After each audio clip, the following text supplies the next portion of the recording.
Da li ste znali da su kapetan Levi i Petra trebali da se venčaju? Šta?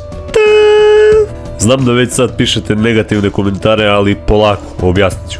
Danas obrađujemo Attack on Titan Iceberg, odnosno znate onu sliku sante leda gde je na površini, znate, sve se vidi, a ispod dole 600.000 metra ima cela nova santa leda i kao mračnije teme se obrađuju. Pa danas to radimo samo za Attack on Titan. I naravno prva je tema da su kapetan Levi i Petra trebali da se venčaju. Sad se pitate kako? Pa, kada se izviđački korpus vratio u zidine nakon napada onog ženskog titana, Leviju je prišao Petrin ćale. Pitao je Levija kako je Petra, da li je u njegovom odredu i obavestio ga je da je ona u međuvremenu trebala da se venča, ali nije znao da je ona već odavno na onom svetu.